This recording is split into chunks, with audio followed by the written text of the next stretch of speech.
तसेच देगलूर तालुक्यातील ताज्या आणि महत्त्वपूर्ण बातमीपत्रासाठी आजच आमच्या ताजा हालात न्यूज लाईव्ह या चॅनलला लाईक करा आणि सबस्क्राइब करा। अस्सलाम वालेकुम। मैं माफ़ी चाहता हूँ कि मैंने 3 बजे का टाइम दिया था, लेकिन किसी वजह से मैं 3 बजे हाजिर नहीं हो सका हूँ। एक बहुत ही इम्पोर्टेंट बात करने के लिए आज आपके सामने आया हूँ।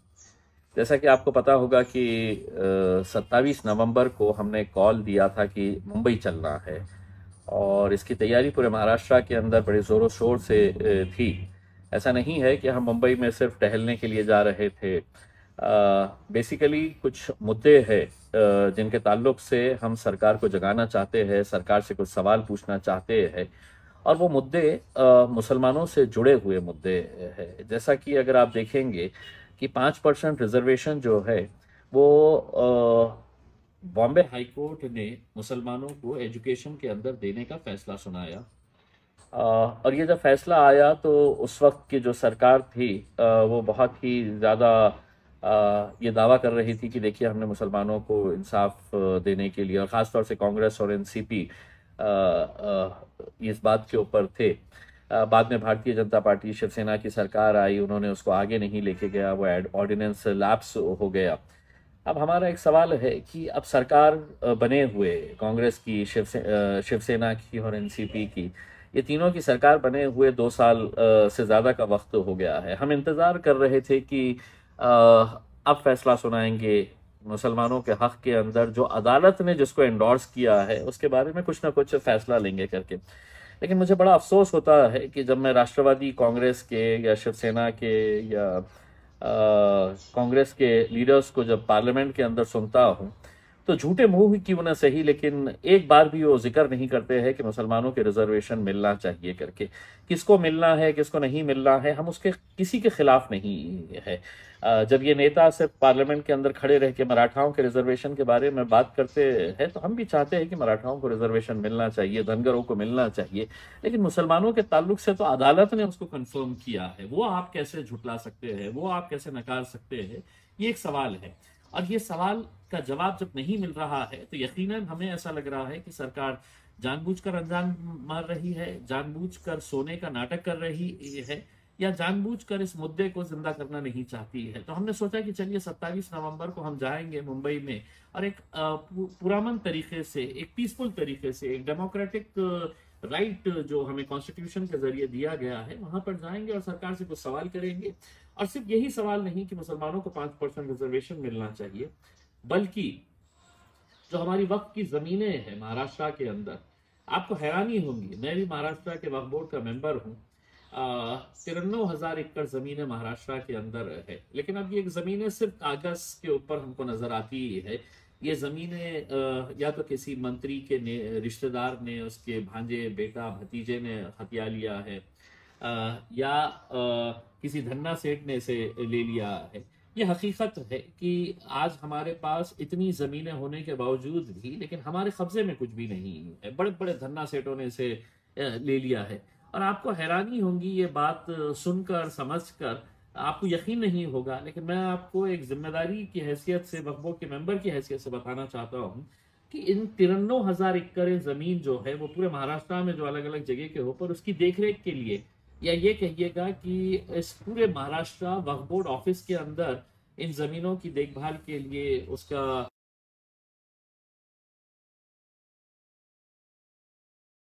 महाराष्ट्र के अंदर कितने लोगों का स्टाफ है 93,000 एकड़ जमीन की देखभाल के लिए? तो महज 24 लोगों का स्टाफ है, 24 लोगों का स्टाफ है। यानी कि इसका मतलब साफ है कि सरकारें चाहे किसी की भी हो, ये जानबूझकर चाहते हैं कि ये जो ज़मीनें हैं ये इनके पास से निकल जाए, और मुसलमान वैसे ही गुर्बत की और गरीबी की ज़िंदगी गुजारता रहे। किसी ने कहा कि साहब ये सरकार से हम ये मांग करेंगे कि मुस्लिम डेवलपमेंट काउंसिल कुछ बनाए और उसके ज़रिए वो एक फ़ंड दे। मैं तो ये कहता हूँ कि सिर्फ हमारी वक्फ की ज़मीनें अगर हमें वापस मिल जाती है तो हम भी सरकार को कुछ 100-200 करोड़ रुपए दे सकते हैं, और हम तो सरकार से कहेंगे कि हमको एक 200-250 करोड़ रुपए का, 300 करोड़ रुपए का आप जो माइनॉरिटी का बजट देते हैं वो बंद कर देना, हमें नहीं चाहिए वो बजट उसमें। हम आपको देने की हैसियत रखेंगे अगर ये पूरी वक्फ की ज़मीनें अगर हमारे को वापस मिल जाती है। लेकिन सरकार संजीदा नहीं है, सरकार इस मामले के अंदर कोई कदम नहीं उठाना चाहती है। साथ ही साथ जिस तरह से बाल्टी है, जिस तरह से SC STs के लिए सोशल वेलफेयर डिपार्टमेंट के जरिए पूरे जितने भी स्कीम्स होती है उसका एक ऑफिस है और उसी के जरिए वो पूरे स्कीम चलाई जाती है। उसी तरह से जो मराठा समाज के है उन लोगों के लिए भी मतलब एक इस तरह का एक सेंटर खोला गया है जहां पर उनके पूरे स्कीम जो है वो एक ही। हम ये चाहते हैं कि मुसलमानों के ताल्लुक से भी ऐसा कुछ हो करके, लेकिन आप कर नहीं रहे हैं। देखिए, एक सवाल ये पैदा होता है कि कुछ दिन पहले औरंगाबाद शहर में शिवसेना जो सत्ता में बैठी है, जिसका मुख्यमंत्री है और हुकूमत महाराष्ट्र के अंदर होने के बावजूद भी उन्होंने औरंगाबाद में एक भव्य मोर्चा निकाला। बड़ी हैरानी की बात यह है, एक जोक है समझ लीजिएगा, एक हास्यास्पद एक घटना है कि जो सरकार में बैठे हैं वो मोर्चा निकाल रहे हैं औरंगाबाद के क्रांति चौक से गुलमंडी तक। किस मुद्दे के ऊपर? तो कह रहे हैं महंगाई बहुत बढ़ गई है, महंगाई के विरोध में हम ये मोर्चा निकाल रहे हैं। ये इससे ज्यादा और क्या बचकानी हरकत हो सकती है, या इससे ज्यादा और क्या सोच सकते हैं वो कि जनता कितनी बेवकूफ है कि जिनको हमने हुकूमत दी है, जिनको हमने सत्ता में बिठाया है, वो रोड के ऊपर आ रहे हैं और कह रहे हैं कि महंगाई बहुत बढ़ गई है। तो क्या इम्तियाज जलील के हाथ में है क्या महंगाई कम करने का? उसमें आपके हाथ में है, और अगर आप नहीं कर सकते हैं तो आप उस कुर्सी के ऊपर मत बैठिएगा उसमें, लेकिन ये नाटक और नौटंकी बंद कर दीजिएगा करके। तो उन्होंने जब मोर्चा निकाला तो कोई उसको इजाजत नहीं ली गई थी, कोई परमिशन नहीं ली गई थी, इलीगल गैर कानूनी वो मोर्चा था, लेकिन निकाले उन्होंने क्योंकि सत्ता में बैठे हैं।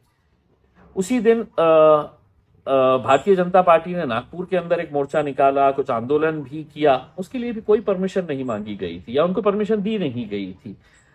तीसरा यह है कि कुछ दिन पहले राष्ट्रवादी कांग्रेस के जो गद्दावर नेता है अजीत पवार साहब, उन्होंने पुणे जिले के अंदर एक सभा को संबोधित किया, बड़ी सभा थी। उसको परमिशन दी गई थी या नहीं दी गई थी ये नहीं पता है, लेकिन जब हमने 27 नवंबर को मुंबई में आने का फैसला किया तो हमने बाजाब्ता पुलिस को लेटर दिया, हमने बाजाब्ता अलग अलग डिपार्टमेंट्स को लेटर दिया, हमने ट्रैफिक डिपार्टमेंट को लेटर दिया और परमिशन मांगी कि साहब हम मुंबई में आना चाहते हैं, ये हमारा लोकतांत्रिक अधिकार है, कॉन्स्टिट्यूशनल राइट है हमारा कि हम वहां पर आए और सरकार से अपने कुछ सवाल पूरे शांतिपूर्ण तरीके से हम पूछे। 2 दिन पहले हमको एक पत्र दिया गया है मुंबई पुलिस की तरफ से और ये कहा गया है कि नहीं कोरोना है, महाराष्ट्र में कोरोना है करके। देखिए, कोरोना क्या सिर्फ हमारे लिए है?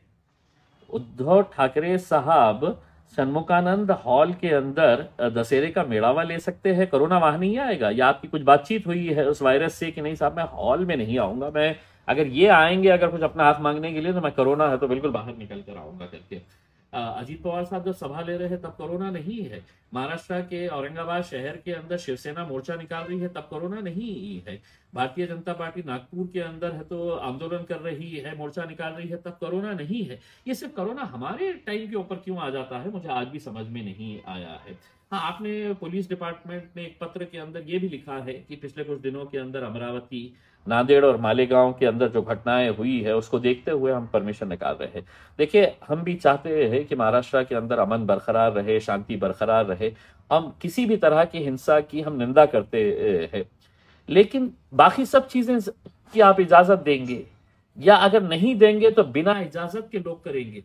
अब आपके आजाद मैदान के अंदर पूरे महाराष्ट्र के ST डिपार्टमेंट के लोग आंदोलन कर रहे हैं, परमिशन नहीं ली गई है लेकिन वो कर रहे हैं वहां पर। हम तो बाइज्जत आपको, हमने तो आपसे विनती किया है, रिटर्न के अंदर दिया है कि हमको परमिशन दे, और आप हमको ये बहाने बना के कि कोरोना है और ये घटना वहां पे उस दिन हुई थी तो इस वजह से हम नहीं दे सकते हैं करके। देखिए, आप कहीं ना कहीं, और हम अच्छी तरह से जानते हैं, महाराष्ट्र का मुसलमान भी अच्छी तरह से जानता है आप किसके दबाव के अंदर ये पत्र दिए हैं। उसमें कौन मंत्री सरकार के अंदर बैठे, कौन कौन लोग हैं जो नहीं चाहते हैं कि हम मुंबई में आना। लेकिन अब सुन लीजिएगा, मुंबई के पुलिस कमिश्नर साहब, डायरेक्टर जनरल ऑफ पुलिस साहब, उद्धव ठाकरे साहब, गृह मंत्री दिलीप वळसे पाटिल साहब, आप सुन लीजिएगा अच्छी तरीके से। हम दोबारा आपको एक मौका दे रहे हैं, हम दोबारा आपसे है तो विनती कर रहे हैं कि हम परमिशन के लिए डालेंगे। हमको मालूम है कि कुछ घटनाएं जो हुई थी हम उसकी निंदा करते हैं। अगर आपका यही तर्क है तो चलिए हम आपको और 2 हफ्ते का टाइम दे देते हैं। लेकिन 2 हफ्ते के बाद हम एक डेट अभी अगले 2-3 दिनों के अंदर हम डिक्लेयर करेंगे कि हम कब आने वाले हैं करके। ये गलतफहमी में मत रहिए आप कि आपने पत्र दे दिया है तो हम खामोशी से, क्योंकि हम अपना राइट मांगने के लिए आ रहे हैं, और जिन लोगों से राइट मांगने के लिए आ रहे हैं वो हमें यकीन है कि हमारा स्वागत वो फूलों से तो करने वाले नहीं है, क्योंकि हम उन्हीं को एक्सपोज करने के लिए आने वाले हैं, उन्हीं से मांगने के लिए आने वाले हैं जो हमको नजरअंदाज कर रहे हैं। तो इसका मतलब ये नहीं है कि वो बड़ी खुशी से हमारा स्वागत करेंगे कि आइए इम्तियाज भाई, आइए पूरे जितने भी महाराष्ट्र के मुसलमान हैं और हमसे सवाल करिए। वो नहीं चाहते हैं कि हम उनसे कोई सवाल करें, क्योंकि उनके पास कोई जवाब की नहीं है।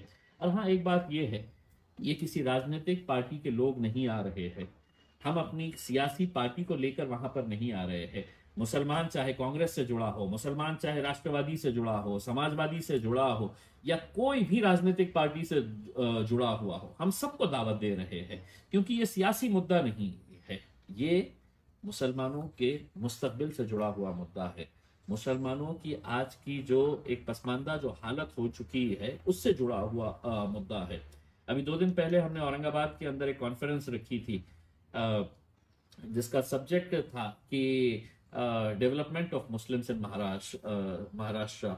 तो उस कॉन्फ्रेंस के अंदर हम इन्हीं मुद्दों को आंकड़ों के साथ बताए हैं कि हमारा socio economic, educational, political status क्या है, हम कितने नीचे आ चुके हैं, लेकिन उसके बावजूद भी हम आवाज नहीं उठा रहे हैं। हमारे अंदर जो लड़ने की ताकत, कुव्वत थी, वो पूरी तरह से खत्म कर दी गई। हमको डराया जा रहा है कि नहीं, अगर आप आएंगे तो आपके ऊपर हम केस कर डालेंगे। हमको डराया जा रहा है कि नहीं, हम आपको परमिशन नहीं देंगे। आखिर कब तक हम खामोश बैठेंगे, कब तक हम घर में बैठेंगे? कभी ना कभी तो हमको निकलना पड़ेगा, और हम निकलने वाले हैं, और हम निकलने वाले हैं। आपने हम एक्सेप्ट करते हैं, लेकिन अगर आप दोबारा हमको रोकेंगे तो मेरे हिसाब से आप बहुत बड़ी गलती करेंगे। हम आपको यकीन दिलाते हैं कि हम पूरे शांतिपूर्ण तरीके से आने वाले हैं। हम बहुत अच्छे तरीके से वहां पर आकर सरकार से कुछ हमारे सवाल है, वो सवाल हम पूछने वाले हैं। और जिस तरह दूसरे राजनीतिक पार्टियां बिना परमिशन के जो करना है वो कर रही है, हम वैसा नहीं करना चाहते हैं। लेकिन अगर पुलिस अड़ी रही, मैं महाराष्ट्र के डीजी को, मुंबई के पुलिस कमिश्नर को, चीफ मिनिस्टर को और होम मिनिस्टर साहब को ये बताना चाहता हूं कि अगर अड़ी रही तो आप हमें मजबूर मत करिएगा कि जो काम औरंगाबाद में शिवसेना के नेताओं ने किया है कि बिना परमिशन की बहुत बड़ा मोर्चा निकाला है, या भारतीय जनता पार्टी ने किया है, या अजीत पवार साहब ने बड़ी सभा ली है, अगर वो ले सकते हैं तो मैं भी ले सकता हूं। मैं आपसे एक सवाल करना चाह रहा हूं, कानून उनके लिए अलग है और मेरे लिए अलग है, ऐसा तो नहीं है। कानून इस मुल्क के लिए, सबके लिए बराबर है। इसीलिए मैं तमाम मुसलमान जो पिछले कई दिनों से तैयारी कर रहे हैं कि हम मुंबई जाएंगे करके, और हाँ, एक बात ये भी बताना चाहता हूं कि हम जब मुंबई आ रहे हैं तो कोई हरा, नीला, पीला या भगवा झंडा लेकर नहीं आ रहे हैं। हमें खुशी इस बात की है कि इस मुल्क के आजादी का अमृत महोत्सव मनाया जा रहा है। 75 years ऑफ इंडियाज इंडिपेंडेंस, 75 साल हो गए हैं इस मुल्क की आजादी को, और हमको तो ये बताया गया है कि साल भर हम अमृत महोत्सव मनाए इस देश का। हमें फख्र है कि हम जब मुंबई आएंगे तो हम तिरंगा लेकर आने वाले हैं, हम अपनी गाड़ियों के ऊपर तिरंगा लगाकर आने वाले हैं।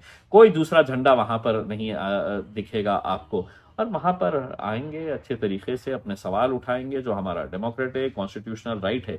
इसीलिए मैं तमाम नौजवानों से, खासतौर से मुसलमान समाज से, ये अलग अलग राजनीतिक पार्टी, आपके गले में किसका मफलर है ये मायने नहीं रखता है, आप कौन सा झंडा पकड़े हुए हैं नहीं मायने रखता है, आप किस राजनीतिक पार्टी से ताल्लुक रखते हैं नहीं मायने रखता है, किस संगठन से ताल्लुक रखते हैं नहीं मायने रखता है। जब इलेक्शन आएगा, आपको जिस राजनीतिक पार्टी के साथ जाना है आप जाइए, लेकिन एक बार एक धक्का लगाना जरूरी है, एक बार एक प्लेटफॉर्म के ऊपर आना जरूरी है। मैं मुबारकबाद देता हूं कि मराठा समाज जब रिजर्वेशन की मांग को लेकर निकला तो उन्होंने ये नहीं देखा कि हम किस राजनीतिक पार्टी से ताल्लुक रखते हैं। वहां सेना का भी मराठा था, वहां भारतीय जनता पार्टी का भी मराठा था, वहां कांग्रेस और एनसीपी का भी मराठा था। वो एक मराठा बोल के वहां पर इकट्ठा हुए थे। इसीलिए हम लोग भी पूरी तैयारी में जुट जाए, पूरी तैयारी हम कर ले कि हमको मुंबई जाना है। अगले 2 से 3 दिनों के अंदर मैं डेट की घोषणा करूंगा, और उस डेट के ऊपर मैं खुद पर्सनली मुंबई के वरिष्ठ पुलिस अधिकारियों से मिलूंगा और उनको ये बताऊंगा कि ये हमारा कॉन्स्टिट्यूशनल राइट है जिसको आप रोक रहे हैं, आप ना रोके। हम मुंबई अब सिर्फ ये नारा नहीं लगा रहे हैं कि चलो मुंबई, अब तो चलना ही है मुंबई। आप चाहे हमें रोके या आप हमें परमिशन दे ना दे, अगर दे तो बहुत अच्छा है, क्योंकि हम कोई भी कायदा कानून हम तोड़ना नहीं चाहते हैं। लेकिन अगर आप मजबूर करेंगे हमें कोरोना के नाम के ऊपर और हमको डराएंगे कि साहब अमरावती में हुआ है, तो अमरावती में हमारी वजह से कुछ नहीं हुआ, वहाँ की पुलिस कंट्रोल कर सकती थी। जिस तरह हमारे औरंगाबाद के अंदर हमने कंट्रोल किया है, हमारे औरंगाबाद के अंदर ऐसी कोई घटना नहीं हुई है। कई सारे ऐसे शहर हैं, मुंबई के अंदर भी कुछ नहीं हुआ है, एक दो जगह के ऊपर हुआ है। आप वहां पर जो कार्रवाई है आप ऐसे भी कर रहे हैं। पूरा दोष जो है वो हमारे ऊपर मत फोड़िएगा, पूरा ठिकड़ा हमारे ऊपर मत फोड़िएगा कि साहब वहां पे हुआ है इसलिए अब हम आप बंबई नहीं आ सकते हैं। बंबई तो अब हम आएंगे ही।